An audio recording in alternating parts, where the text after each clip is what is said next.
নমস্কার বন্ধুরা, প্রচেষ্টা ফর স্টাডিতে তোমাদেরকে স্বাগত। আজকে আমি নবম শ্রেণীর ভূগোল দ্বিতীয় অধ্যায় পৃথিবীর গতিসমূহ এই অধ্যায় থেকে অনুশীলনী যে প্রশ্নগুলো রয়েছে 1 ও 2 মার্কের জন্য, এই 1 ও 2 মার্কের প্রশ্ন এবং উত্তরগুলো তোমাদের সামনে তুলে ধরবো। তোমরা ভিডিওটা প্রথম থেকে শেষ পর্যন্ত দেখতে থাকো, আশা করি তোমাদের খুব ভালো লাগবে। অনুশীলনীর প্রশ্নগুলো তোমরা দেখে নাও। 1 নম্বর প্রশ্ন দেখো, বিভিন্ন গ্রহ নক্ষত্রের আকার, আয়তন, অবস্থান, গতিবিধি প্রভৃতি নিয়ে যে বিদ্যা আলোচনা করে তাকে বলে। এর উত্তর দেখো অপশান বি, জ্যোতির্বিজ্ঞান।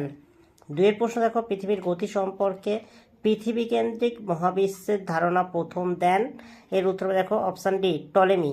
3 নম্বর প্রশ্ন দেখো, গ্রহগুলি কি করে চলে তা বোঝাবার চেয়ে আমার পক্ষে গ্রহগুলি চালানো আরও সহজ, এই কথা বলেছিলেন। এর উত্তর হবে দেখো অ্যারিস্টটল। 4 প্রশ্ন দেখো, সৌরজগতের প্রথম মডেল প্রস্তুত করেছিলেন জ্যোতির্বিদ ও গণিতজ্ঞ। এর উত্তর দেখো অ্যারিস্টার্চাস। 5 প্রশ্ন দেখো, টলেমীয় দর্শন ভ্রান্ত ও ভুল প্রমাণিত হলেও এই দর্শনে কেবল একটি কথাই ঠিক, তা হলো। এর উত্তরে দেখো অপশান বি, চাঁদ পৃথিবীকে প্রদক্ষিণ করে।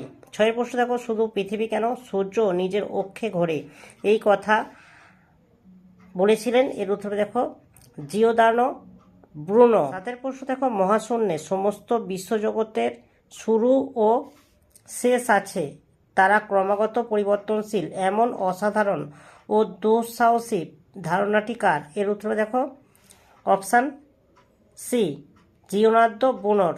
8 প্রশ্ন দেখো, সৌরজগতের নাভিতে সূর্য থাকার কথা প্রথম বলেছিলেন। এর উত্তর হবে অপশান এ, কোপার্নিকাস।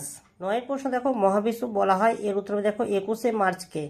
10 প্রশ্ন দেখো, পৃথিবীর কক্ষপথের পরিধি প্রায়। এর উত্তর দেখো 96 কোটি কিমি। 11 প্রশ্ন দেখো, সূর্য থেকে পৃথিবীর গড় দূরত্ব। এর উত্তর দেখো 14.96 কোটি কিমি। অপশানের মধ্যে নেই, এটি সঠিক অ্যান্সার। 12 প্রশ্ন দেখো, নিরক্ষরেখায় পৃথিবীর আবর্তন গতিবেগ ঘন্টায়। এর উত্তর দেখো 1670 কিমি। 13 প্রশ্ন দেখো, সূর্যকিরণ মকরক্রান্তি রেখার ওপর লম্বভাবে পড়ে। এর উত্তর দেখো 22শে ডিসেম্বর। 15 প্রশ্ন দেখো, পৃথিবীর গড় ব্যাসার্ধ। এর উত্তর 6400 কিমি। 16 প্রশ্ন দেখো, পৃথিবীর কক্ষপথের পরিধি।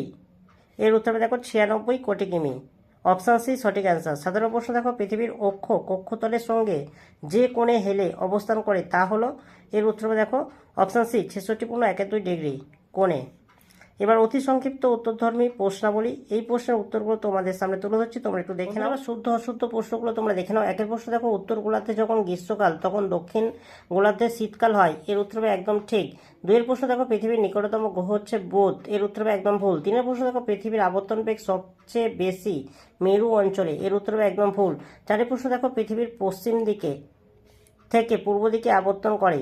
এর উত্তর হবে একদম ঠিক। 5 প্রশ্ন দেখো, পৃথিবী সূর্যের চারপাশে নিজ কক্ষপথে ঘড়ির কাঁটার বিপরীতে পরিক্রমণ করে। এর উত্তর হবে একদম ঠিক। 6 প্রশ্ন দেখো, 21শে মার্চ হলো সূর্যের দক্ষিণ আয়নান্ত দিবস।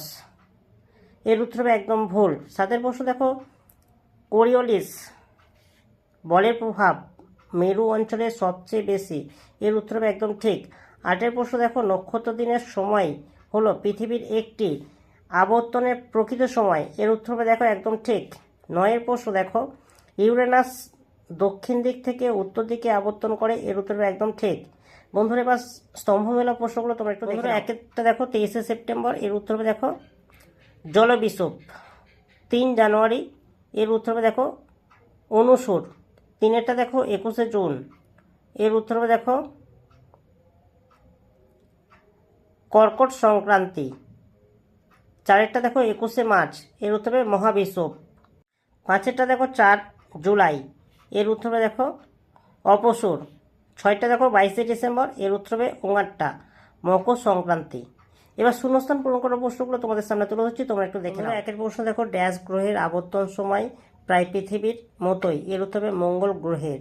ড্যাশকে সূর্যকেন্দ্রিক মহাবিশ্বের জনক বলা হয়। এর উত্তর হবে কোপার্নিকাসকে। 3 প্রশ্ন দেখো, পৃথিবীর কক্ষপথে দৈর্ঘ্য ড্যাশ কিমি। এর উত্তর হবে 96 কোটি কিমি।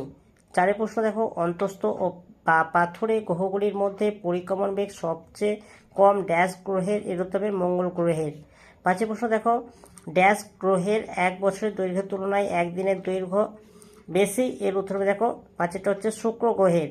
6টা দেখো ড্যাশ তারিখকে পৃথিবীর অনুসূর অবস্থান বলা হয়, উত্তর হবে 3 জানুয়ারি।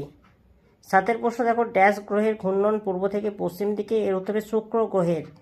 8টা দেখো ড্যাশ গতির প্রভাবে বায়ুর দিক বিক্ষেপ ঘটে, এর উত্তর হবে আবর্তন গতির প্রভাবে। 9 প্রশ্ন দেখো ড্যাশ তারিখকে মহাবিষুব বলা হয়, এর উত্তর হবে 21শে মার্চ।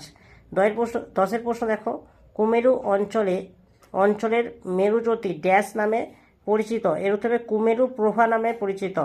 এবার 2-1টি শব্দে উত্তর দাও। 1 প্রশ্ন দেখো অধিবর্ষের ফেব্রুয়ারি মাস কত দিনে হয়, এর উত্তর হবে 29 দিনে হয়। 2 প্রশ্ন দেখো কোন বলের প্রভাবে বায়ুপ্রবাহ ও সমুদ্র স্রোত সোজা প্রভাবিত না হয়ে বেঁকে প্রভাবিত হয়, এর উত্তর হবে কোরিওলিসিস বল। 3 প্রশ্ন দেখো সৌরজগতের কোন গ্রহটি দক্ষিণ থেকে উত্তর দিকে আবর্তন করে, এর উত্তর হবে ইউরেনাস। 4 প্রশ্ন দেখো পৃথিবীর নক্ষত্র দিনের সমান কত, এর উত্তর হবে 23 ঘন্টা 56 মিনিট। 5 প্রশ্ন দেখো নিরক্ষরেখায় পৃথিবীর আবর্তন গতিবেগ কত, এর উত্তর হবে 1670 কিমি পার ঘন্টা। 6 প্রশ্ন দেখো পৃথিবীর কোন দিক থেকে কোন দিকে আবর্তন করে, এর উত্তর হবে পশ্চিম দিক থেকে পূর্ব দিকে আবর্তন করে। 7 প্রশ্ন দেখো পৃথিবীতে ঋতু পরিবর্তন কোন গতির ফলে ঘটে, এর উত্তর হবে বার্ষিক গতির ফলে ঘটে। 8 প্রশ্ন দেখো নক্ষত্র দিনের সময় কত, এর উত্তর হবে 30 ঘন্টা 56 মিনিট। 9 প্রশ্ন দেখো কোন গ্রহের পরিক্রমণকাল সবচেয়ে বেশি, এর উত্তর হবে নেপচুন। বন্ধুরা এবার দেখো সি সংক্ষিপ্ত উত্তরধর্মী প্রশ্নাবলী 2 মার্ক, প্রতিটি প্রশ্নের মান হচ্ছে 2। 1 প্রশ্ন দেখো পৃথিবীর আবর্তন বা ঘূর্ণন গতি কাকে বলে, 19 নম্বর পেজে তোমরা চলে এসো। বন্ধুরা এখান দিয়ে তোমরা শুরু করবে, এই পর্যন্ত লিখবে, লেখার পরে 20 নম্বর পেজে তোমরা চলে যাবে, এই পর্যন্ত তোমাদের উত্তর। 2 প্রশ্ন দেখো বার্ষিক গতি কাকে বলে। বন্ধুরা 25 নম্বর পেজে তোমরা চলে আসো, এখান দিয়ে এই পর্যন্ত সঠিক অ্যান্সার তোমরা একটু দেখে নাও। 3 প্রশ্ন দেখো সৌরদিন কাকে বলে, তোমরা 20 নম্বর পেজে তোমরা চলে এসো। বন্ধুরা দেখে নাও সংজ্ঞা সৌরদিনের, এখান দিয়ে এই পর্যন্ত তোমরা একটু দেখে নাও। 4 প্রশ্ন দেখো নক্ষত্র দিন কাকে বলে, 20 নম্বর পেজে তোমরা চলে এসো। 20 নম্বর পেজে দেখো এখান দিয়ে এই পর্যন্ত তোমরা একটু দেখে নাও। 4 পরে 5 নম্বর প্রশ্ন দেখো ছায়াবৃত্ত কি, রবিমাক কাকে বলে। দেখো 24 নম্বর পেজে তোমরা চলে এসো, ছায়াবৃত্ত কাকে বলে। বন্ধুরা দেখে নাও এখান দিয়ে এই পর্যন্ত ছায়াবৃত্ত কাকে বলে তোমরা একটু দেখে নাও। বন্ধুরা এবার দেখো রবিমাক কাকে বলে, 28 নম্বর পেজে তোমরা চলে এসো। বন্ধুরা দেখো এখান দিয়ে তোমরা শুরু করবে আর এখানে তোমাদের শেষ। 6 প্রশ্ন দেখো মহাবিষুব কাকে বলে ও কেন, 28 নম্বর পেজে তোমরা চলে এসো। বন্ধুরা দেখো এখান দিয়ে তোমরা শুরু করবে আর এখানে শেষ, তোমরা একটু উত্তরটা দেখে নাও। বন্ধুরা দেখো 7 প্রশ্ন দেখো অধিবর্ষ কি, 26 নম্বর পেজে তোমরা চলে এসো। তোমরা এখান দিয়ে উত্তরটি লেখা শুরু করবে, 26 নম্বর পেজে এই পর্যন্ত লিখবে, লেখার পরে 27 নম্বর পেজে তোমরা চলে যাবে। 27 নম্বর পেজে এই পর্যন্ত অ্যান্সার তোমরা একটু দেখে নাও। এবার 8 প্রশ্ন দেখো সূর্যের উত্তরায়ণ ও দক্ষিণায়ন বলতে কি বোঝো, তোমরা 28 নম্বর পেজে তোমরা চলে এসো। তোমরা উত্তরটি এখান থেকে লেখা শুরু করবে, উত্তরায়ণ এই পর্যন্ত উত্তরায়ণ বলে, আবার এখান দিয়ে শুরু করবে করে তোমাদের দক্ষিণায়ন, দেখো সূর্যের দক্ষিণায়ন বলে, এই পর্যন্ত অ্যান্সারটা লিখবে, সঠিক অ্যান্সার হয়ে যাবে। বন্ধুরা নবম শ্রেণীর ভূগোল পৃথিবীর গতিসমূহ থেকে মানে 2 নম্বর অধ্যায় থেকে অনুশীলনের 1 ও 2 মার্কের সমস্ত প্রশ্ন এবং উত্তরগুলো তোমাদের সামনে তুলে ধরলাম। যদি তোমাদের ভালো লাগে একটা লাইক করো, চ্যানেল নতুন চ্যানেলটাকে সাবস্ক্রাইব করবে, কমেন্টে জানাবে তথ্যগুলো কেমন হয়েছে, আর ভিডিওটা বন্ধুদের মধ্যে একটু বেশি বেশি করে শেয়ার করে দিও।